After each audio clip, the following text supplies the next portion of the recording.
Hello and नमस्ते। Welcome to ETC online. आज के वीडियो में हम लोग पढ़ने वाले हैं सिंथेसिस, जो क्लास 11th और 12th में पूछा जाता है और अभी रिसेंटली क्लास 12th आरबीएसए में ही ऐड हुआ है। तो देखिए, सिंथेसिस का मतलब क्या होता है। सिंथेसिस का मतलब होता है संश्लेषण, यानी दो सेंटेंस को एक करना, एक बनाना। तो सिंथेसिस क्या होता है, इसके कितने पार्ट्स होते हैं, कितनी तरीके से सेंटेंस को हम लोग सिंथेसाइज कर सकते हैं, ये सारा हम लोग जानेंगे आज के वीडियो में। इसके लिए बने रही वीडियो के एकदम एंड तक।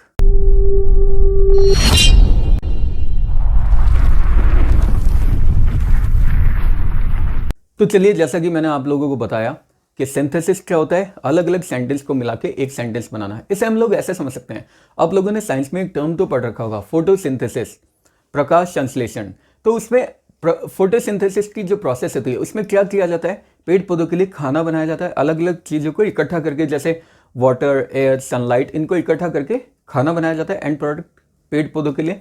वैसे यहाँ पे अलग अलग सेंटेंस होते हैं, उन अलग अलग सेंटेंस को मिला के हम लोग एक सेंटेंस बनाते हैं, इसलिए उसे बोला जाता है सिंथेसिस। अब इसके क्या क्या टाइप्स होते हैं, ये सारे हम लोग वीडियो में देखेंगे, कितने तरीके से हम लोग सेंटेंस को सिंथेसाइज कर सकते हैं। सबसे पहले तो हम लोग डिटेल में पढ़ लेते हैं। सो सिंथेसिस का मतलब क्या होता है? It is the combination of two or more than two simple sentence to form a new simple, complex और कंपाउंड सेंटेंस। तो मतलब यहाँ पे हम दो या दो से ज़्यादा सिंपल सेंटेंस को कंबाइन करके सिंपल, कॉम्प्लेक्स या फिर कंपाउंड सेंटेंस बना देते हैं एक। ठीक है, इसका मतलब होता है, ये होता है सिंथेसिस का मतलब। अब सिंथेसिस के टाइप्स क्या क्या होते हैं। सबसे पहले हम लोग देख लेते हैं, हमारे पास तीन तरह के टाइप्स होते हैं।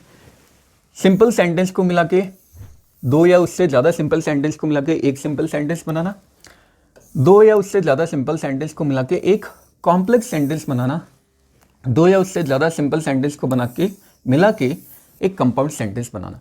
तो ये तीन टाइप्स के हमारे पास सेंटेंस होते हैं। मतलब दो या उससे ज़्यादा सिंपल सेंटेंस को मिला के सिंपल बना देते हैं, कंपाउंड बना देते हैं या कॉम्प्लेक्स बना देते हैं। आज के वीडियो में हम लोग सिर्फ सिंपल सेंटेंस को ही देखेंगे, मतलब दो या उससे ज़्यादा सेंटेंस को मिला के एक सिंपल सेंटेंस बनाना। Formation of simple sentence. सबसे पहले, to form a simple sentence by combining two or more than two simple sentence, मतलब दो या उससे ज़्यादा सिंपल सेंटेंस को मिला के एक सिंपल सेंटेंस बनाना। तो रूल 1, बहुत सारे रूल्स होते हैं, टोटल 8 रूल्स होते हैं। सारे रूल्स को हम लोग डिटेल में देखेंगे। सबसे पहले रूल 1 में हम लोग बात करते हैं पार्टिसिपल की। पार्टिसिपल क्या होता है? ये वर्ब का नॉन फाइनाइट फॉर्म होता है। नॉन फाइनाइट वर्ब की एक फॉर्म होती है। नॉन फाइनाइट वर्ब होते हैं जो सब्जेक्ट के नंबर और टेंस के अकॉर्डिंग कभी भी चेंज नहीं होते हैं। एग्जाम्पल, जैसे मैं बोलता हूं I like to play chess, I like to play chess. अगर इसी को मैं पास्ट में चेंज करता हूं तो ये बन जाएगा I liked to play chess, I liked to play chess.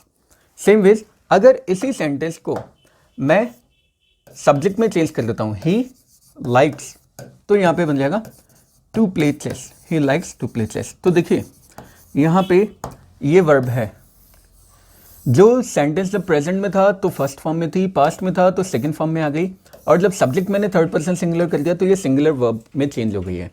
लेकिन एक ये भी वर्ब है टू प्ले, ये कहीं भी चेंज नहीं हो रही है। प्रेजेंट में भी टू प्ले था, पास्ट में भी टू प्ले है, और जब मैंने सब्जेक्ट चेंज किया तो भी टू प्ले है। तो ये नॉन फाइनाइट होती है, इसे हम नॉन फाइनाइट वर्ब बोलते हैं, और ये कभी भी चेंज नहीं होती है। तो उसी में से एक है पार्टिसिपल। अब पार्टिसिपल जो एडजेक्टिव और वर्ब दोनों का काम करते हैं, उन्हें हम पार्टिसिपल बोलते हैं। यानी ये कभी भी मेन रोल में नहीं होते, ये सेंटेंस के लिए एडजेक्टिव का काम करते हैं, नाउन के लिए एडजेक्टिव का काम करते हैं। अब किस तरीके से हम लोग चेंज करेंगे, तो इसके रूल्स देख लेते हैं। अगर अलग अलग सेंटेंस में सब्जेक्ट एक ही होता है लेकिन फाइनाइट वर्ब अलग होती है, फाइनाइट वर्ब अभी मैंने बता दिया जो चेंज हो रही है, सब्जेक्ट एक ही है लेकिन वर्ब्स अलग अलग है। तो अगर अलग अलग वाक्यों में सब्जेक्ट अलग अलग आता है तो ये एप्लीकेबल नहीं होता है, मतलब सब्जेक्ट एक ही होना चाहिए अलग अलग सेंटेंस में। अब दो एक्शन होते हैं, एक एक्शन जो पहले हुआ है, एक एक्शन जो बाद में। तो जो एक्शन पहले हुआ है उसे बताने वाला जो फाइनाइट वर्ब है उसे हम पार्टिसिपल में चेंज कर देते हैं, और जो एक्शन बाद में होता है उसे फाइनाइट ही रहने देते हैं। मतलब दो एक्शन हुए, एक एक्शन हुआ है पहले, एक एक्शन हुआ है बाद में। जो एक्शन पहले हुआ है उसके वर्ब को हम लोग पार्टिसिपल में चेंज कर देते हैं। कैसे, हम लोग इसका एग्जाम्पल देख लेते हैं और फिर हमें ज़्यादा अच्छे से समझ में आ जाएगा। अच्छा वैसे मैं बता देता हूँ 3 टाइप्स के पार्टिसिपल होते हैं। एक होता है प्रेजेंट पार्टिसिपल जिसमें वर्ब की फर्स्ट फॉर्म के साथ में आईएनजी आ जाता है, एक पास्ट पार्टिसिपल वर्ब की थर्ड फॉर्म होती है, और एक परफेक्ट पार्टिसिपल जिसमें हैविंग के साथ में वर्ब की थर्ड फॉर्म आ जाती है। कैसे बनता है? वर्ब के लास्ट में आईएनजी लगाने से। हिंदी में अगर हम लोग देखें तो इसका मतलब क्या होता है? कोई एक्शन करते हुए या फिर करके। फॉर एग्जाम्पल जैसे अगर मैं बोलता हूँ I saw a crying baby, I saw a crying baby, मैंने एक रोता हुआ बच्चा देखा। तो कोई एक्शन करते हुए, यहाँ पे ये जो क्राइंग है ये क्या बन गया? ये बन गया पार्टिसिपल। ठीक है, अब हम लोग सेंटेंस देख लेते हैं कि किस तरीके से हम लोग चेंज करेंगे। ये नीचे ये जो लिखा हुआ है ये अभी मैंने ऊपर आपको बताया था वही रिपीट होके आया है। सो एग्जाम्पल्स देख लेते हैं। तो देखिए हमारे पास सेपरेट सेंटेंस, यहाँ पे the magician took pity on the mouse, he turned it into a cat. अभी बताया था 2 अलग अलग सेंटेंस है, दोनों अलग अलग सेंटेंस में सब्जेक्ट सेम होना चाहिए। सो यहाँ पे भी मजिशियन की बात कर रहा हूँ, यहाँ पे भी मजिशियन की बात कर रहा हूँ, लेकिन वर्ब अलग होना चाहिए। ठीक है, क्या होना चाहिए? सब्जेक्ट अलग अलग, सब्जेक्ट सेम होना चाहिए और वर्ब अलग होना चाहिए। अब दोनों में देखना है पहले कौन सा एक्शन हुआ है, जो एक्शन पहले हुआ है उसके वर्ब को मैं पार्टिसिपल में चेंज कर दूंगा, यानी V1 ING में। The magician took pity on the mouse, magician ने माउस पे दया दिखाई, he turned it into a cat, और उसने उसे कैट में कन्वर्ट कर दिया। पहले कौन सा एक्शन हुआ? दया दिखाने वाला या फिर कैट में कन्वर्ट करने वाला? दया दिखाने वाला। तो इसका वर्ब कौन है? टुक। इसे चेंज कर देंगे हम लोग V1 ING यानी पार्टिसिपल में। So taking pity on the mouse, और अब द मजिशियन इधर आ गया, द मजिशियन इधर, यही है मजिशियन का ही प्रोनाउन है, तो इसे हम कॉमन ले लेंगे। अगर यहाँ पे दोनों ही जगह प्रोनाउन होता तो यहाँ प्रोनाउन आ जाता, लेकिन नाउन आया इसलिए हम लोग नाउन को लेंगे, क्योंकि नाउन आने के बाद में प्रोनाउन आता है। यहाँ पे नाउन आया था तो उसके बाद में यहाँ पे प्रोनाउन आया, तो पहले नाउन को इंट्रोड्यूस करना जरूरी होता है। डायरेक्ट हम प्रोनाउन का यूज नहीं कर सकते अगर नाउन दिया हुआ है तो। ठीक है, सो इसको हमने पार्टिसिपल में कन्वर्ट कर दिया, taking pity on the mouse. फिर ये इधर सब्जेक्ट आ गया, माउस पे दया दिखाकर the magician turned it into a cat, magician ने उसे कैट में बदल दिया। माउस पे दया दिखाकर मजिशियन ने उसे, किसे? माउस को एक कैट में बदल दिया। दूसरा example, she saw a snake, she ran away with fear. यहाँ पे सब्जेक्ट देखो, शी है और ये शी दोनों कॉमन है। उसने एक स्नेक देखा और वो डर के भाग गई। 2 एक्शन हुए, दोनों एक्शन अलग अलग हुए हैं। उसने स्नेक देखा इसमें हुआ है, और वो डर के भाग गई इसमें ये एक्शन हुआ है। पहले कौन सा एक्शन हुआ? स्नेक देखने वाला या डर के भागने वाला? देखने वाला हुआ, तो इसके वर्ब को हम लोग पार्टिसिपल में कन्वर्ट कर देंगे। सो ये जो वर्ब है सॉ, ये कन्वर्ट हो जाएगा seeing a snake she ran away with fear. एक सांप देखकर, स्नेक देखकर वो डर के कारण भाग गई। नेक्स्ट एग्जाम्पल देख लेते हैं। ही रीच्ड होम, सब्जेक्ट देखिए सिमिलर है और वर्ब अलग अलग है, इसमें रीच्ड है और इसमें टुक ऑफ है। ही रीच्ड होम, वो घर पहुंचा। ही टुक ऑफ हिज क्लोथ्स, उसने अपने कपड़े उतार दिए। 2 एक्शन हुए, घर पे पहुंचा, कपड़े उतार दिए। पहले कौन सा एक्शन हुआ? घर पहुंचने का। सो इस रीच वर्ब को हम लोग कर देंगे पार्टिसिपल में कन्वर्ट। रीचिंग होम ही टुक ऑफ हिज क्लोथ्स, घर पहुंचकर उसने अपने कपड़े उतार दिए। तो आई होप ये तो समझ में आ गया होगा, इजी लगा होगा आप लोगों को। अब इसके आगे हम लोग देख लेते हैं। तो देखिए, अगर वाक्य में is, am, are, was verb main verb के रूप में होते हैं, मेन वर्ब, हेल्पिंग वर्ब नहीं, हेल्पिंग वर्ब होते हैं ना ये, लेकिन अगर ये किसी सेंटेंस में मेन वर्ब के फॉर्म में आते हैं तो इनका प्रेजेंट पार्टिसिपल हमेशा हम लोग बीइंग बनाएंगे, क्योंकि हम लोग प्रेजेंट पार्टिसिपल में कन्वर्ट करेंगे। प्रेजेंट पार्टिसिपल क्या होता है? V1 ING, तो वर्ब की फर्स्ट फॉर्म के साथ ING लगा देंगे।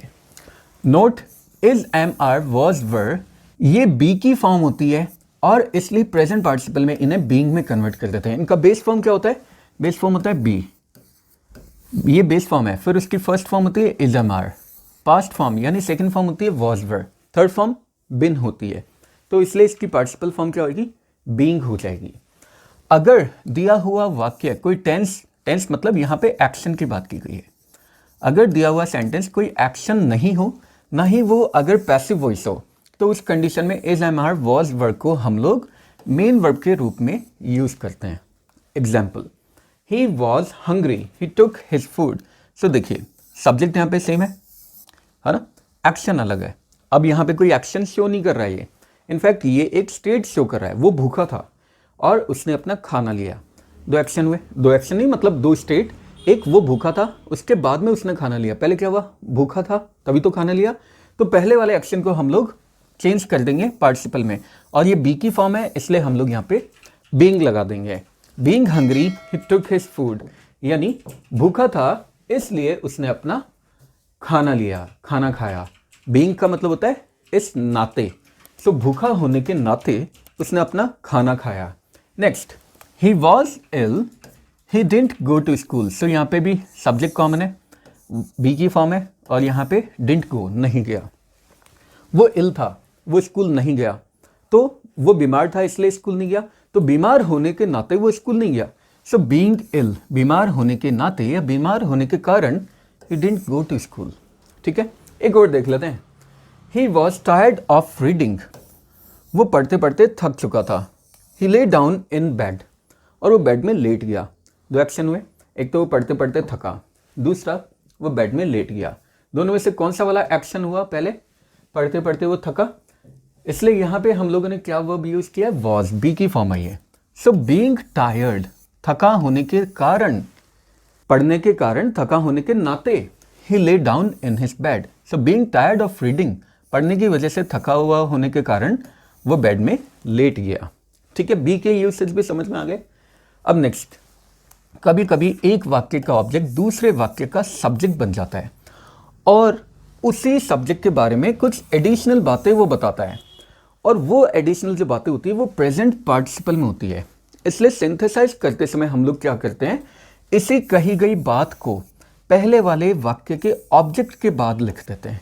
मतलब दो हमारे पास एक्शन है, दो हमारे पास सेंटेंस है, दोनों में से एक जो ऑब्जेक्ट है उसी ऑब्जेक्ट के बारे में आगे इंफॉर्मेशन दी हुई है दूसरे सेंटेंस में, और वो जो इंफॉर्मेशन दी हुई है वो प्रेजेंट पार्टिसिपल में है। तो ऐसे कंडीशन में हम लोग क्या करेंगे, ऑब्जेक्ट तो कॉमन है तो उस कॉमन ऑब्जेक्ट को लेकर और हम लोग उसके जस्ट आगे वही कही गई बात, एडिशनल बात रख देते हैं। एग्जाम्पल, आई सॉ सैम, यहाँ पे सैम ऑब्जेक्ट है। He was abusing his neighbour, अब सैम के बारे में एडिशनल इंफॉर्मेशन है। ये जो ऑब्जेक्ट है इस वाले सेंटेंस का, ये इस वाले सेंटेंस का क्या बन गया, सब्जेक्ट, और इसी सब्जेक्ट के बारे में बात कही गई है पार्टिसिपल फॉर्म में। मैंने सैम को देखा वो अपने नेबर को अब्यूज कर रहा था। सो अब हमें क्या करना है, ये जो ऑब्जेक्ट है इस ऑब्जेक्ट के बाद में हम लोगों को क्या करना है, यहां पे देखना ध्यान से, सैम इधर दिया हुआ है, उसी का प्रोनाउन इधर दिया हुआ है, तो मतलब प्रोनाउन एक बार आ गया, एक ही सेंटेंस में कंबाइन कर रहे हैं, कॉमन हम लोग लेंगे। मैंने सैम को देखा अपने नेबर को अब्यूज करते हुए, बस ये हम लोग हटा देंगे यहां से। ठीक है, सो मैंने सैम को देखा अपने नेबर को अब्यूज करते हुए। बिल्कुल उसी तरीके से हम लोग एक दो और सेंटेंस देख लेते हैं। ही सॉ अ पैरट, यहाँ पे पैरट ऑब्जेक्ट है, इसी ऑब्जेक्ट के बारे में आगे बात की गई है। It was sitting on the tree, मैंने एक पैरट देखा वो पेड़ पे बैठा हुआ था। So we saw a parrot, ये तो हमने एज इट इज लिख दिया, और ये भी क्योंकि पैरट के लिए आया था ये इधर आ गया, कॉमन आ गया। वॉज सेकेंड फॉर्म था इधर तो वो भी कॉमन आ गया। मैंने एक पैरट देखा पेड़ पे बैठा हुआ, sitting on the tree, direct as it is लिख दिया। तो ऑब्जेक्ट के बाद में जो भी पार्टिसिपल की फॉर्म है उसे हम डायरेक्ट लिख देंगे। एक और देख लेते हैं। A funny fox saw some grapes, एक फनी फॉक्स ने कुछ ग्रेप्स देखी, अंगूर देखा। They were hanging from a vine, so यहाँ पे ग्रेप्स ऑब्जेक्ट है, इन ग्रेप्स की यहाँ पे बात की गई है, इन्हीं को सब्जेक्ट बनाया गया है, पार्टिसिपल फॉर्म में यहाँ पे बात की गई है। So a funny fox saw some grapes, grapes आ गया, इसी के बाद में पार्टिसिपल फॉर्म से यूज करेंगे, hanging from a vine. So एक फनी फॉक्स ने देखे कुछ ग्रेप्स जो एक वाइन से, एक बेल से लटक रहे थे। अब नेक्स्ट हम लोग देखते हैं पास्ट पार्टिसिपल। पास्ट पार्टिसिपल जैसा कि अभी बताया था ये वर्ब की थर्ड फॉर्म होती है और ये भी एडजेक्टिव होती है। पार्टिसिपल एडजेक्टिव भी होते हैं, जेरेंस और इन्फिनिटिव ये होते हैं नाउन। पार्टिसिपल हमेशा एडजेक्टिव का रोल प्ले करते हैं। तो देखना, जब एक वाक्य का ऑब्जेक्ट दूसरे वाक्य में सब्जेक्ट हो लेकिन दूसरा वाक्य पैसिव में हो तो हम लोग क्या करते हैं। अपने एडिटिंग ओमिशन के वीडियो में मैंने आप लोगों को बताया था कि कभी कभी वर्ब की थर्ड फॉर्म भी एडजेक्टिव का रोल प्ले करती है, वर्ब की थर्ड फॉर्म एडजेक्टिव बन जाती है। सो यहाँ पे उस वर्ब को हम लोग एडजेक्टिव की तरह ट्रीट करेंगे और एडजेक्टिव किसके लिए आता है, नाउन के लिए आता है, नाउन के साथ रख देंगे। अभी देख लेते हैं example, I found my shirt. यहाँ पे शर्ट की बात की गई है, ये ऑब्जेक्ट है। इसी शर्ट के बाद में बारे में दूसरे सेंटेंस में बात की गई है, इट वॉज लॉस्ट। ये सेम ऑब्जेक्ट यहाँ पे सब्जेक्ट बन गया। मुझे वो शर्ट मिल गई, मैंने उसे खो दिया था, तो यानी मुझे मेरी खोई हुई शर्ट मिल गई, ऐसे बोल सकते हैं हम लोग direct. So I found my lost shirt. अब ये लॉस्ट मैंने बताया था थर्ड फॉर्म कभी कभी एडजेक्टिव बनती है। एडजेक्टिव किसके लिए यूज किया जाता है? नाउन के लिए। नाउन से पहले रख दो यार, जरूरी नहीं है नाउन से पहले, एडजेक्टिव नाउन के बाद में भी आते हैं, नाउन से पहले भी आते हैं। तो ये हम लोगों को देखना पड़ेगा कि उसे नाउन से पहले रखना है या नाउन के बाद, लेकिन नाउन के साथ ही रखना है, साथ में, पहले या बाद में, इससे कोई फर्क नहीं पड़ता। एग्जाम्पल एक और देख लेते हैं। दिस इज अ रोज, एक रोज है, इसी रोज को यहाँ पे सब्जेक्ट बना दिया है। इट इज फेडेड, इसका कलर उड़ गया। ये एक गुलाब का फूल है, इसका कलर उड़ गया, तो मैं बोल सकता हूँ ये एक कलर उड़ा हुआ गुलाब का फूल है। सो ये फेडेड एडजेक्टिव है, रोज के लिए यूज किया गया था। इट इज अ फेडेड रोज, ये कलर उड़ा हुआ गुलाब का फूल है। ठीक है, नेक्स्ट और एग्जाम्पल्स हम लोग देख लेते हैं। अब देखिए यहाँ पे मैंने बोला आई सॉ अ स्नेक, मैंने एक स्नेक देखा, ऑब्जेक्ट। इसी ऑब्जेक्ट के बारे में इस सेंटेंस में सब्जेक्ट बना दिया गया है। इट वॉज वुंडेड, ये घायल था। मैंने एक स्नेक देखा और वह स्नेक घायल था। वुंड यानी होते हैं घाव और वुंडेड यानी घायल। सो ये वुंडेड एडजेक्टिव बन रहा है किसका? स्नेक का, तो इसके साथ में लगा दो I saw a wounded snake, मैंने एक घायल स्नेक को देखा। अब नेक्स्ट हम लोग देखते हैं perfect participle. Perfect participle having के बाद में वर्ब की थर्ड फॉर्म लगाने से बनते हैं। हैविंग के बाद में वर्ब की थर्ड फॉर्म जब भी हम लगा देते हैं तो वो परफेक्ट पार्टिसिपल होते हैं। अब इसमें हम लोग दो तरीके देखेंगे। एक एक्टिव वॉइस में हमें कैसा मिलेगा, पैसिव में कैसा। सो एक्टिव वॉइस में हैविंग के बाद में जस्ट वर्ब की थर्ड फॉर्म देखने को मिलेगी। अब पैसिव वॉइस में ये तो आप लोगों को भी पता होगा कि पैसिव वॉइस बिना बी और थर्ड फॉर्म के हो ही नहीं सकता, मतलब हेल्पिंग वर्ब बी और उसके बाद में वर्ब की थर्ड फॉर्म वहाँ पे होनी ही चाहिए पैसिव वॉइस में। तो हैविंग के बाद में अगर मैं डायरेक्ट वर्ब की थर्ड फॉर्म लगा दूंगा तो यार ये वर्ब की थर्ड फॉर्म तो आ गई, बट बी की फॉर्म नहीं आई ना, तो इसलिए यहाँ पे बी की फॉर्म भी हम लोग लगाएंगे। सो हैविंग के बाद में बी की फॉर्म आ गई और हैव की वजह से थर्ड फॉर्म में कन्वर्ट हो गई, इसके बाद ये इधर भी थर्ड फॉर्म में आ गया, तो ये पैसिव का फॉर्मेट बन गया। अगर दिए हुए वाक्यों के सब्जेक्ट एक समान है, मतलब सब्जेक्ट इक्वल होने चाहिए, सब्जेक्ट सेम होने चाहिए, फाइनाइट वर्ब अलग अलग होने चाहिए और दिए गए वाक्यों के फाइनाइट वर्ब्स में टाइम इंटरवल इनफ होना चाहिए, टाइम इंटरवल पर्याप्त होना चाहिए। यानी ऐसा नहीं कि एक एक्शन खत्म होते ही दूसरा एक्शन हो गया, थोड़ा सा टाइम गैप होना चाहिए, मतलब एक एक्शन ठीक से समाप्त हो जाए, खत्म हो जाए, उसके बाद दूसरा एक्शन हो, तो हम लोग इस वाले तरीके को यूज करते हैं। ठीक है, जैसे सेंटेंस हम लोग देखते हैं। अच्छा, उससे पहले ये एक्सप्लेनेशन नोट पढ़ लेते हैं। दिए गए वाक्यों के फाइनाइट वर्ब में से उस फाइनाइट वर्ब को परफेक्ट पार्टिसिपल बनाते हैं जिसमें एक्शन पहले होना पाया जाता है। तो दो एक्शन है, अगेन जैसा अभी हमने पढ़ा, जो एक्शन पहले हुआ है उसी को हम लोग पार्टिसिपल में चेंज कर देंगे। देखिए, आई कंप्लीटेड माई वर्क, मैंने अपना काम खत्म किया। I went to the market, और फिर मैं मार्केट गया। दो एक्शन हुए, काम खत्म हुआ, मार्केट गया, दोनों में से पहला एक्शन कौन सा हुआ? पहले मैंने काम खत्म किया, इसी एक्शन को हम लोग पार्टिसिपल में चेंज करेंगे, है ना। सो देखिए, हैविंग ये एज इट इज आ जाएगा, कंप्लीटेड, क्योंकि हैविंग के बाद में वर्ब की थर्ड फॉर्म आती है। Having completed the work I went to the market, क्योंकि ये तो कॉमन है ना सब्जेक्ट, तो हमने एक बार ले लिया। काम खत्म करके मैं मार्केट गया। ठीक है, next, he wrote a letter, he posted it, उसने एक लेटर लिखा और उसने उसे पोस्ट कर दिया। दो एक्शन में, लेटर लिखा, पोस्ट किया, पहले क्या हुआ? लेटर लिखने का, इसी को हम लोग, पहले वाले को हम लोग पार्टिसिपल में चेंज करेंगे। सो हैविंग ये वर्ब हो गया थर्ड फॉर्म में कन्वर्ट, क्योंकि परफेक्ट पार्टिसिपल में हमेशा हैविंग के बाद में वर्ब की थर्ड फॉर्म आती है ना। हैविंग रिटन अ लेटर, ये ही तो कॉमन है ना। ही पोस्टेड इट, एक लेटर लिखकर उसने उस लेटर को पोस्ट कर दिया। लेटर लिखकर मतलब पहले लेटर लिखने का काम हुआ, उसके बाद फिर नेक्स्ट लिखते हैं। So Ravi took his breakfast, he went to office, Ravi ने अपना ब्रेकफास्ट लिया और वो ऑफिस चला गया। दो एक्शन हुए, ब्रेकफास्ट लेने का एक्शन, ऑफिस जाने का एक्शन। पहले क्या हुआ? ब्रेकफास्ट लेने का। इसे परफेक्ट पार्टिसिपल में कन्वर्ट करेंगे और हमने यहाँ लगा दिया हैविंग, और ये जो वर्ब है इसको थर्ड फॉर्म में कन्वर्ट कर दिया। हैविंग टेकन हिज ब्रेकफास्ट, अपना ब्रेकफास्ट लेकर। ये यहाँ पे प्रोनाउन किसका आया था? इस नाउन का आया था। तो नाउन पहले इंट्रोड्यूस करना जरूरी होता है, उसके बिना हम लोग, अगर सेंटेंस में नाउन का इंट्रोडक्शन है तो उसके बिना हम लोग प्रोनाउन को इंट्रोड्यूस नहीं कर सकते। तो यहाँ पे तो एक ही बार आएगा क्योंकि एक सेंटेंस से कॉमन लेंगे, इसलिए रवि आ गया। Having taken breakfast Ravi went to office, breakfast लेकर रवि ऑफिस चला गया। तो ये हो गए हमारे परफेक्ट पार्टिसिपल के भी कंप्लीट, जो कि अभी तक हम लोगों को एक्टिव वॉइस में देखने को मिले हैं। लेकिन अगर पैसिव वॉइस में आ जाए तो वो कैसे कन्वर्ट करेंगे?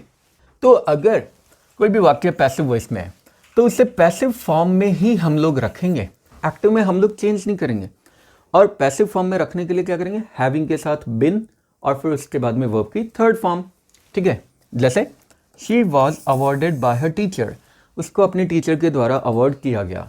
शी फेल्ट हैप्पी, और उसने हैप्पी फील किया। दो एक्शन हुए, अवार्ड दिया गया, हैप्पी फील किया, पहले अवार्ड दिया गया। सो यहाँ पे ये बी की फॉर्म आ गई और इसके बाद में ये अवॉर्डेड, ये थर्ड फॉर्म है, मतलब ये पैसिव फॉर्म है ना। तो पैसिव फॉर्म में हम लोग क्या करेंगे? हैविंग तो लगा देंगे, इस बी को थर्ड फॉर्म में कन्वर्ट कर देंगे और वो बिन बन जाएगा। अच्छा, इसका जो प्रोनाउंसिएशन होता है वो भी बीन नहीं होता है, वो भी बिन होता है, बिन, जैसे डस्टबिन। सो हैविंग के बाद बिन आ गया और awarded. Having been awarded by her teacher she felt happy, ये हमने कॉमन ले लिया। सो अपने टीचर के द्वारा अवार्ड दिए जाने के बाद में उसने हैप्पी फील किया। ठीक है, next, the student was notified by the principal, student को प्रिंसिपल के द्वारा नोटिफाई किया गया, यानी इन्फॉर्मेशन दी गई। He appeared before the committee, और वो कमिटी के सामने अपीयर हो गया। नोटिफाई किया गया मतलब पैसिव वॉइस में, तो हैविंग लगा दिया, बी की फॉर्म को थर्ड फॉर्म में कन्वर्ट, और having been notified by the principal, principal के द्वारा नोटिफाई करके द स्टूडेंट, यहाँ पे ये ही द स्टूडेंट के लिए आया था, नाउन का इंट्रोडक्शन देना है। The student appeared before the committee. So मतलब पैसिव वॉइस में क्या करना है? बी की फॉर्म है, उसे थर्ड फॉर्म में कन्वर्ट कर देंगे। उससे पहले हम लोग हैविंग लगा देंगे और उसके बाद जो भी वर्ब आएगी वो तो थर्ड फॉर्म में, ऊपर वाले में भी आएगी, यहाँ पे भी ऊपर थर्ड फॉर्म में है, यहाँ पे भी थर्ड फॉर्म में। क्यों? क्योंकि पैसिव वॉइस में हमेशा मेन वर्ब थर्ड फॉर्म में आता है। तो आई होप ये वाला पॉइंट भी आप लोगों को समझ में आ गया होगा। चलो इसके बाद में नेक्स्ट वाला पॉइंट हम लोग देख लेते हैं, जिसमें रूल नंबर 2 की हम लोग बात करते हैं। बाय यूजिंग इन्फिनेटिव, यहाँ पे हम लोग इन्फिनेटिव की बात करते हैं। इन्फिनेटिव ये भी नॉन फाइनाइट वर्ब है, जिसे हम लोग वर्ब की फिफ्थ फॉर्म भी बोलते हैं। कैसे बनता है? टू के बाद वर्ब की फर्स्ट फॉर्म लगा के बनता है ये। ठीक है, और ये जो होता है ये हमें रीजन बताता है, किसी भी एक्शन के होने का रीजन, उद्देश्य या फल दिखाने वाली फाइनाइट वर्ब को इन्फिनेटिव में बदलते हैं। दो एक्शन है, जैसे रोहित रैन फास्ट, मतलब हमें दो एक्शन देखने हैं, दो सेंटेंस देखने हैं, दोनों सेंटेंस में दो अलग अलग एक्शन होंगे। रोहित तेज भागा, he wanted to get the first prize. क्यों भागा? क्योंकि वो फर्स्ट प्राइज लेना चाहता था। सो वो तेज भागा, इसका उद्देश्य क्या था? फर्स्ट प्राइज लेने का। सो उद्देश्य लेने वाली वर्ब जो है उसे हम लोग नॉन फाइनाइट यानी इन्फिनिटिव में चेंज कर देंगे।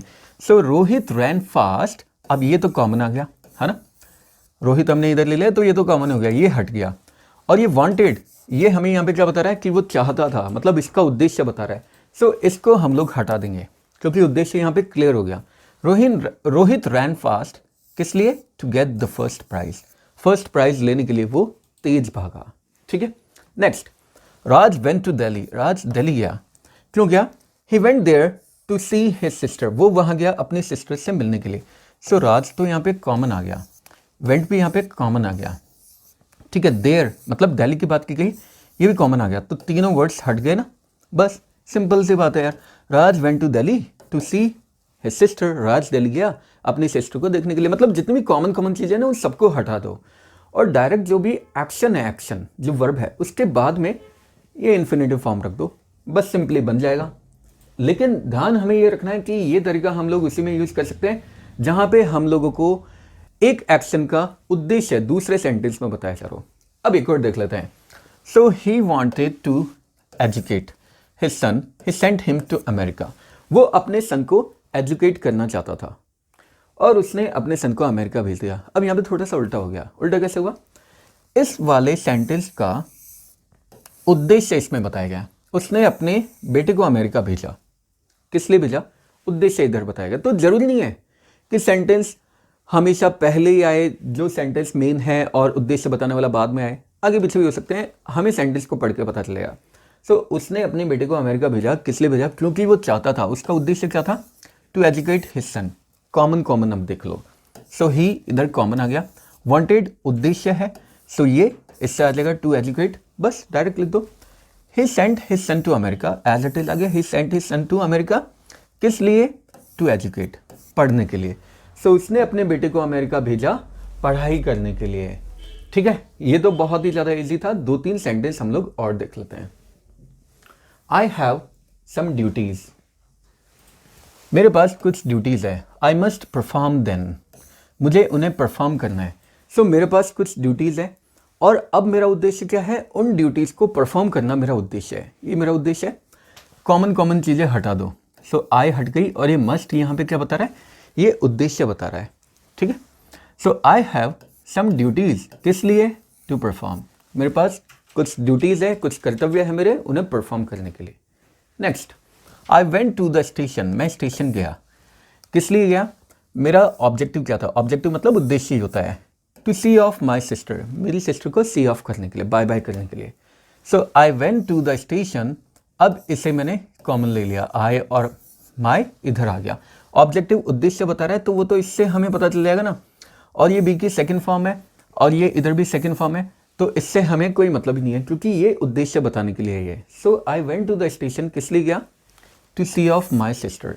सो हमने यहाँ पे वर्ब लगा दिया और इस वर्ब के बाद में डायरेक्ट हमने इन्फिनेटिव को लगा दिया। बस, मैं स्टेशन गया अपनी सिस्टर को सी ऑफ करने के लिए, अपनी सिस्टर को बाय बाय करने के लिए। तो ये यहाँ पे हमने इन्फिनेटिव का यूसेज भी पढ़ लिया। अब आता है rule number 3, by using nominative absolute. अब ये नॉमिनेटिव एब्सोल्यूट क्या होता है, सो देखिए, नॉमिनेटिव एब्सोल्यूट उस कर्ता या नॉमिनेटिव को बोलते हैं जो एकदम इंडिपेंडेंट होता है। एब्सोल्यूट का एक और मीनिंग होता है इंडिपेंडेंट, किसी का किसी तरह का कोई बाउंडेशन नहीं है। मतलब यहाँ पे दो अलग अलग सब्जेक्ट आएंगे, दोनों इंडिपेंडेंट है एक दूसरे पे। अभी तक हमने जो देखे थे वहाँ पे दोनों सेंटेंस में सब्जेक्ट सेम थे, डिपेंडेंट थे ना, मतलब एक हमने एक्शन बताया उसी सब्जेक्ट के बारे में दूसरे सेंटेंस में हम लोग बता रहे हैं, बट यहाँ पे दोनों सब्जेक्ट इंडिपेंडेंट है, किसी का किसी से कोई रिलेशन नहीं होगा। इसका प्रयोग तब होता है जब प्रत्येक वाक्य का सब्जेक्ट एक न होकर अलग अलग होता है, जैसा अभी बताया अलग अलग होते हैं, और दोनों वाक्यों के बीच में एक कैजुअल रिलेशन होता है। कैजुअल रिलेशन मतलब एक सेंटेंस बनता है कारण और दूसरा सेंटेंस बनता है उसका रिजल्ट, परिणाम बनता है। ये संबंध होना चाहिए। ठीक है, जो कारण बताता है उसे हैविंग प्लस वर्ब की थर्ड फॉर्म में बदल देते हैं। जो कारण बताता है, रीजन बताता है, उसे हैविंग प्लस थर्ड फॉर्म में बदल देते हैं। जब किसी वाक्य में is, am, are, was verb का प्रयोग होता है और अगर ये हेल्पिंग वर्ब के यूज में ना हो तो इसे हम बीइंग में कन्वर्ट कर देते हैं। जैसा अभी बताया था, बी की फॉर्म तो हमेशा बीइंग में ही कन्वर्ट हो जाएगी। सो सब्जेक्ट के बाद अगेन सेम चीज, सब्जेक्ट के बाद हैविंग का प्रयोग एक्टिव वॉइस में करते हैं और हैविंग बीइंग का प्रयोग पैसिव वॉइस में करते हैं। अब देखो यहाँ पे सेंटेंस हम लोग देख लेते हैं। The sky is cloudy, it may rain today. So आसमान बहुत ज़्यादा बादलों से भरा हुआ है और आज शायद बारिश हो सकती है। ये एक एक्शन है, इस एक्शन का इफेक्ट इधर दिखाई दे रहा है। इफेक्ट मतलब प्रभाव इधर दिखाई दे रहा है और इस प्रभाव का कारण ये है। तो इस कारण वाले को हम लोग V1 ING में कन्वर्ट कर देंगे। So the sky being cloudy, यानी स्काई क्लाउडी होने के कारण इट मे रेन टुडे, आज शायद बारिश हो सकती है। तो जो कारण बने उसे हम लोग पार्टिसिपल में कन्वर्ट कर देते हैं। ठीक है, the teacher entered the class, teacher ने क्लास में एंटर किया।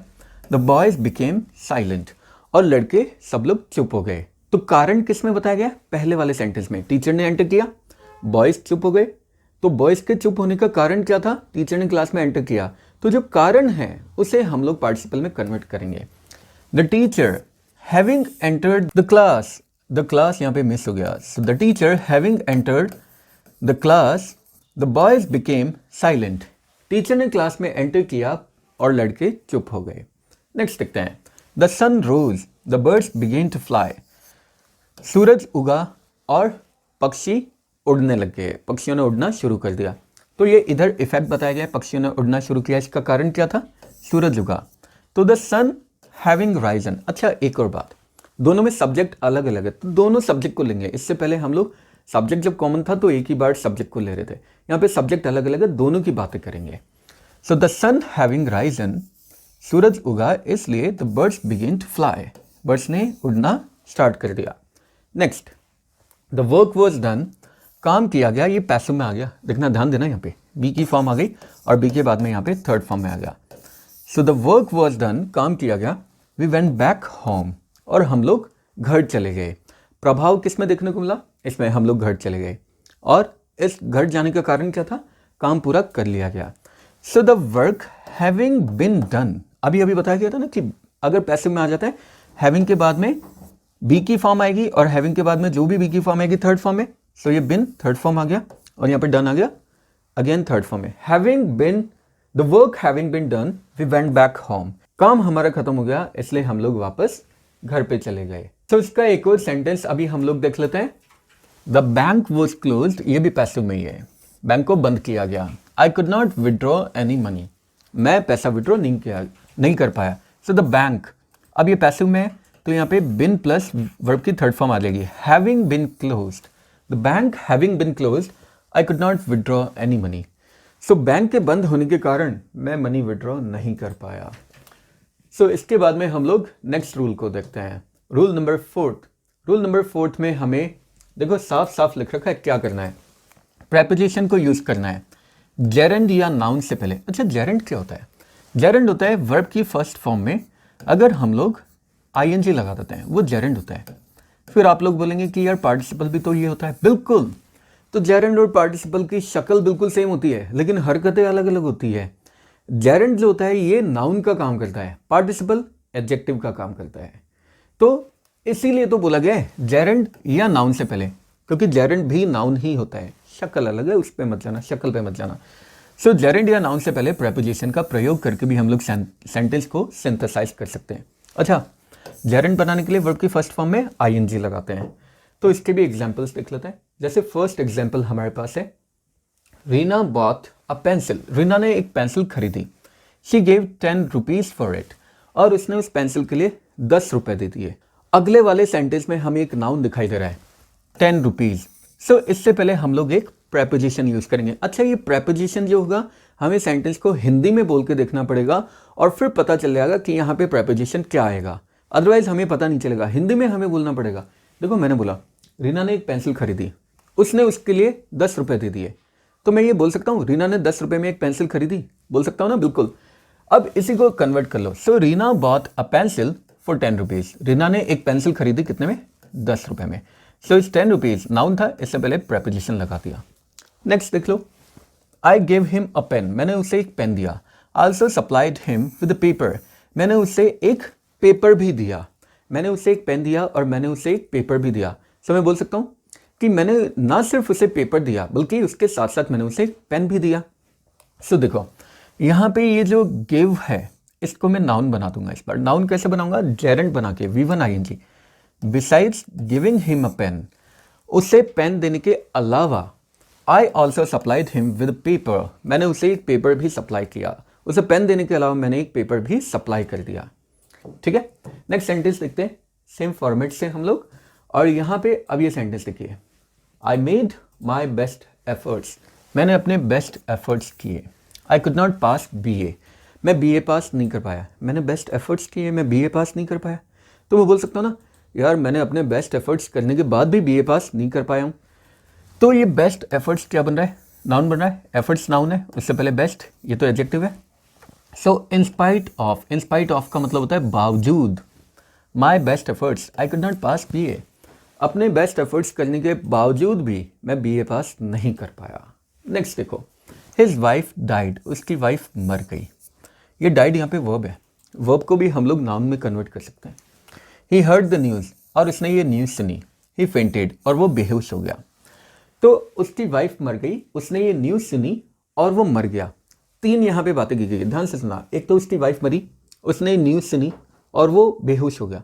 तो मैं ऐसे बोल सकता हूँ कि उसकी वाइफ के मरने की न्यूज़ सुनकर वो बेहोश हो गया, उसकी वाइफ की डेथ की न्यूज़ सुनकर वो बेहोश हो गया, है ना।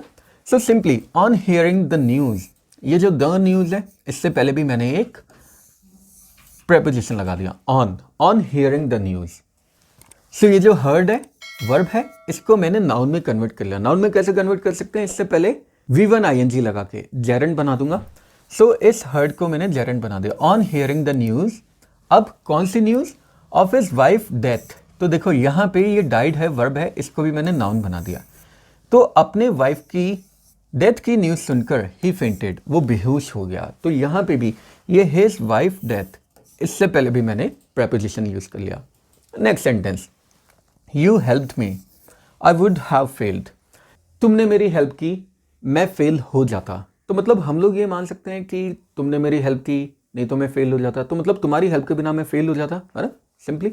सो आई वुड हैव फेल्ड, इसे एज इट इज रखा, विदाउट योर हेल्प, और ये जो वर्ब है इसको हमने नाउन में कन्वर्ट कर लिया। आई वुड हैव फेल्ड, मैं फेल हो जाता, विदाउट योर हेल्प, तुम्हारी हेल्प के बिना, तुम्हारी हेल्प के बिना मैं फेल हो जाता। तो यहाँ पे हमने नाउन या फिर जेरेंट से पहले प्रेपोजिशन यूज करके हमने बना लिया। अब आता है rule number 5। Rule number 5, by using noun और फ्रेज इन अपोजिशन।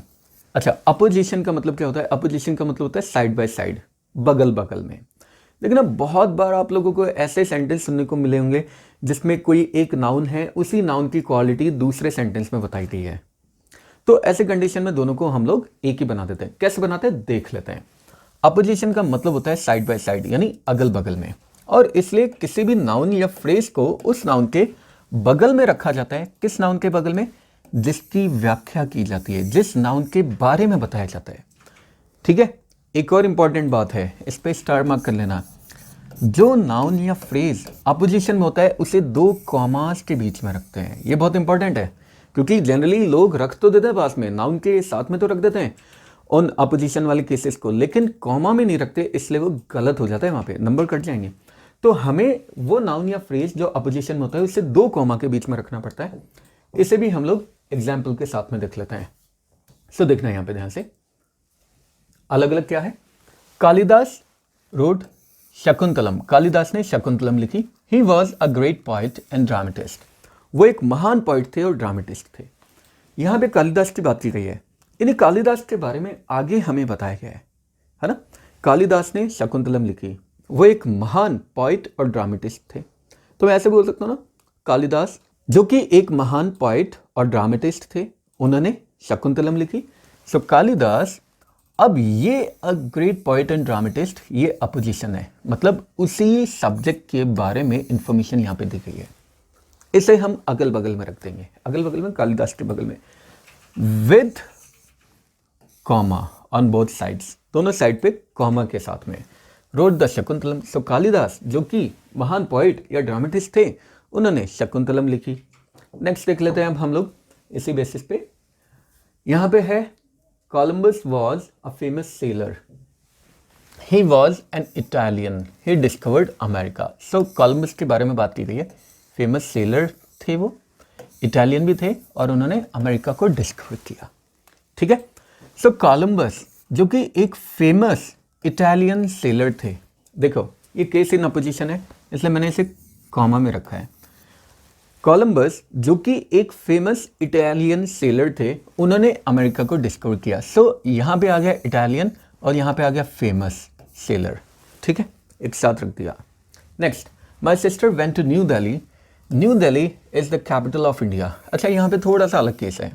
अभी तक हम लोग सब्जेक्ट की बात कर रहे थे, इस बार हम लोग ऑब्जेक्ट की बात कर रहे हैं। मेरी सिस्टर दिल्ली गई थी और न्यू दिल्ली वो इंडिया की कैपिटल है। सो अब यहाँ पे ऑब्जेक्ट की हमने बात की है, ऑब्जेक्ट की। ठीक है, न्यू दिल्ली। सो इसके साथ हम लोग कोई छेड़छाड़ नहीं करेंगे, एज इट इज रख देंगे। My sister went to New Delhi, मेरी सिस्टर न्यू दिल्ली गई थी। न्यू दिल्ली जो कि कैपिटल है इंडिया की, the capital of India, case in opposition है इसलिए हमने इसे कॉमा में रख दिया। अब आप लोग बोलेंगे इधर तो कॉमा है ही नहीं, तो यार इधर कॉमा नहीं आने का रीज़न है, यहाँ पे फुल स्टॉप आ गया ना, तो इसने कॉमा को यहाँ से भगा दिया। My sister went to New Delhi the capital of India, मेरी सिस्टर न्यू दिल्ली गई थी जो कि इंडिया की कैपिटल है। Milton was blind, Milton blind थे। ही वॉज अ फेमस, यहाँ पे वॉज भी आएगा, ही was a famous English poet, वो एक फेमस इंग्लिश पोइट भी थे।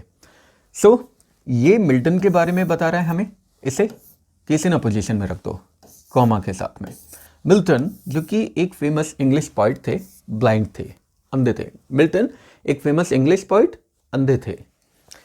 Tagore was the author of Gitanjali, Tagore Gitanjali के ऑथर थे। He was a great poet of Bengal, वो बंगाल के एक महान कवि भी थे, पोइट भी थे। सो टैगोर की बात की गई है इस तरफ। सो टैगोर और उनके बारे में क्या इंफॉर्मेशन दी गई है, a great poet of Bengal. So इसको कॉमा में रख दिया, a great poet of Bengal was the author of Gitanjali. So Tagore जो कि बंगाल के एक महान पोइट थे, वो गीतांजलि के ऑथर भी थे। ठीक है, ये रूल भी क्लियर हो गया। रूल नंबर 6 पे एंट्री करते हैं। रूल नंबर 6 जिसमें हम लोग एडवर्ब की बात करते हैं या फिर एडवर्बियल फ्रेज। अच्छा, एडवर्ब क्या होता है? एडवर्ब जिसे हम लोग क्रिया विशेषण बोलते हैं हिंदी में, यानी जो वर्ब की क्वालिटी ऐड करता है, वर्ब की विशेषता बताता है, उसे हम लोग एडवर्ब बोलते हैं। बहुत बार लोगों को कंफ्यूजन हो जाता है कि यार एडवर्ब को कैसे आइडेंटिफाई करें। सो एडवर्ब को आइडेंटिफाई करने का बहुत ही सिंपल तरीका है, और वो सिंपल क्या तरीका है? हमेशा एडवर्ब वर्ब की क्वालिटी बता रहा है। सो वर्ब से क्वेश्चन करो, कब, क्यों, कहाँ, कैसे, when, where, why, how. Verb से क्वेश्चन करो। फॉर एग्जाम्पल, मैं पढ़ाता हूँ, तो मैं कब पढ़ाता हूँ? अब मैं जो टाइम बताऊंगा, I teach in the morning, मैं सुबह में पढ़ाता हूँ, तो ये इन द मॉर्निंग ये बन गया एडवर्ब। सेम वेज, वो खेलता है, वो कैसे खेलता है? ही प्लेज, वो खेलता है, वो कैसे खेलता है? ही प्लेज वेल, वो अच्छा खेलता है, तो यहाँ पे वेल बन गया एडवर्ब। तो मतलब जो नाउन की क्वालिटी बताए, सॉरी जो वर्ब की क्वालिटी बताए, उसे हम एडवर्ब बोलते हैं। कैसे पता करेंगे? When, where, why, how. Verb से क्वेश्चन करो, कब, क्यों, कहाँ, कैसे। अगर आंसर मिल जाता है तो वो आंसर होगा adverb. So adverb generally not always, हमेशा नहीं होता है, लेकिन जनरली एडवर्ब में एल का यूज किया जाता है। मतलब अगर कोई वर्ड एल से एंड होता है तो मोस्ट ऑफ द केसेस में वो एडवर्ब होता है, ज्यादातर केसेस में, नॉट ऑलवेज, हमेशा नहीं होता है। तो यदि एक वाक्य के कुछ शब्द मिलकर एडवर्ब का काम करते हैं, एडवर्बियल फ्रेज हम लोग जानते हैं ना, एक से ज्यादा वर्ड्स होते हैं। सो एक अगर वाक्य के कुछ शब्द मिलकर एडवर्ब का काम करते हैं, एडवर्बियल फ्रेज बन जाते हैं। क्योंकि फ्रेज क्या होता है? ग्रुप ऑफ वर्ड्स जिसमें सब्जेक्ट और वर्ब ना हो। तो मतलब अलग अलग वर्ड्स का ग्रुप जहां पे सब्जेक्ट और वर्ब नहीं होना चाहिए, वो एक फ्रेज बन जाता है। तो अब हम लोग इसके भी एग्जाम्पल देख लेते हैं, और ये तो बहुत ही ज्यादा सिंपल है, ये तो मैं बता रहा हूं, देखते ही समझ में आ जाएगा। So example, he was attending the function, it was regular, वो फंक्शन को अटेंड कर रहा था, और ये जो फंक्शन था ये रेगुलर होता था। ठीक है, सो अब यहाँ पे जो रेगुलर है, इट वॉज रेगुलर, किसकी बात की गई है? फंक्शन की बात की गई है। कैसा होता था? रेगुलर होता था। व्हेन, वेयर, व्हाई, हाउ, है ना? कैसा होता था? रेगुलर होता था, हमेशा, नियमित तौर पे। तो ये एडवर्ब है, इस एडवर्ब में एल वाई ऐड कर दो, और किसके लिए आया? वर्ब के लिए आया, उस वर्ब के बाद में लगा दो। अब वर्ब के बाद भी जनरली लगता है, नॉट ऑलवेज, हमेशा जरूरी नहीं है वर्ब के बाद ही लगे। He was attending the function regularly, वो फंक्शन को रेगुलरली अटेंड कर रहा था। Next, he failed, it was unfortunate, unfortunate मतलब होता है बदकिस्मती वाली बात, वो फेल हो गया, और ये बहुत ही अनफॉर्चुनेट था। कैसा था? How, when, where, why, how, कैसा था? ये फेल होना कैसा था? अनफॉर्चुनेट था, तो ये अनफॉर्चुनेट एडवर्ब बन गया। ही फेल्ड अनफॉर्चुनेटली, बदकिस्मती से वो फेल हो गया। Next, she did her work, she was careful about it, उसने अपना काम किया, वो अपने काम के बारे में केयरफुल थी। काम के बारे में कैसी थी? हाउ का आंसर मिला हमें यहाँ पे, वो अपने काम के बारे में केयरफुल थी। So she did her work carefully, उसने अपना काम किया, वो अपने काम के बारे में केयरफुल थी, तो उसने अपना काम केयरफुली किया, हम लोग ऐसे भी बोल सकते हैं। अब आ जाता है रूल नंबर 7। रूल नंबर 7, अभी हमने एडवर्ब देखा, रूल नंबर 6 में यहाँ पे एडजेक्टिव देखते हैं। एडजेक्टिव जैसे, अच्छा ये उससे भी ज़्यादा सिंपल है, I bought a dog. Adjective क्या होते हैं? एडजेक्टिव होते हैं विशेषण, मतलब जो नाउन की विशेषता बताते हैं। ठीक है, जो किसी भी नाउन को क्वालिफाई करते हैं, उसमें क्वालिटी बताते हैं, उसे हम एडजेक्टिव बोलते हैं। सो देखो यहाँ पे, आई बॉट अ डॉग, मैंने एक डॉग खरीदा, इट वॉज ब्लैक, और वो डॉग ब्लैक था। मैं बोल सकता हूँ मैंने एक ब्लैक डॉग खरीदा, है ना, काला कुत्ता। अच्छा वो वाली ब्लैक डॉग मत समझना, मूड बन जाएगा अभी, ये ब्लैक डॉग काले कुत्ते की बात की जा रही है। आई मेट अ वुमेन, मैं एक वुमेन से मिला, शी वॉज पुअर, वो गरीब थी।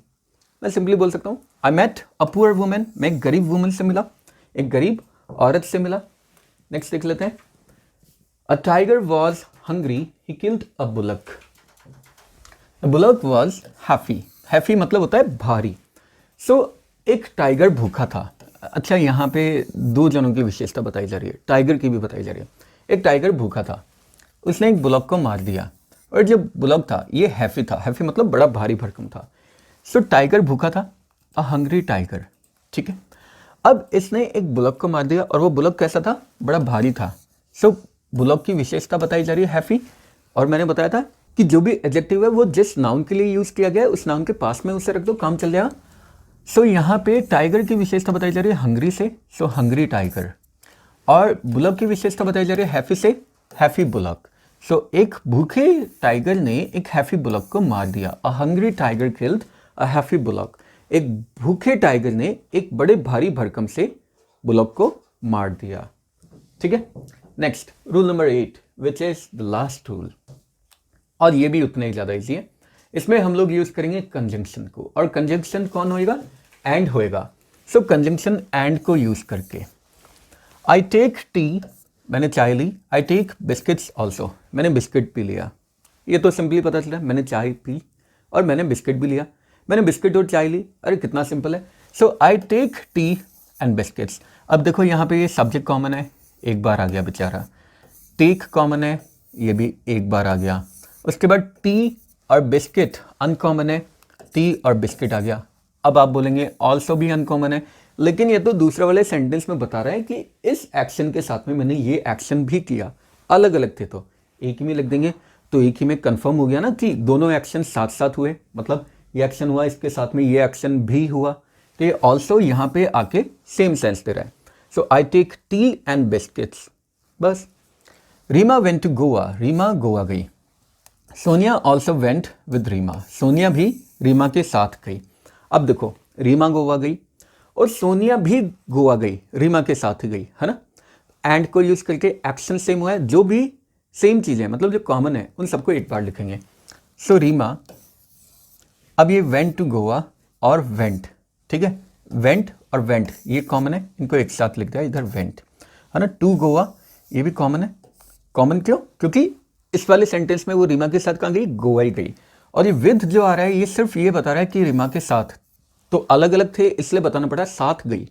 एक ही बार में हम लोग बोल देते कि रीमा और सोनिया गोवा गई, तो मतलब साथ ही गई। सो यहाँ पे सोनिया जो अनकॉमन है, इन दोनों को हमने कनेक्ट कर दिया एंड से। Reema and Sonia went to Goa, Reema और सोनिया दोनों गोवा गई।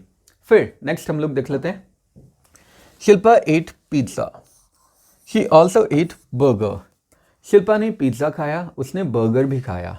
सो शिल्पा इधर कॉमन ले लो, उसने पिज्ज़ा खाया और उसने बर्गर भी खाया। इधर शिल्पा उसी के लिए प्रोनाउन आ रहा है, ये नहीं आएगा। एट ये कॉमन आ रहा है, इसे एक बार ले लेंगे, इधर ले लिया तो ये वाला भी नहीं आएगा।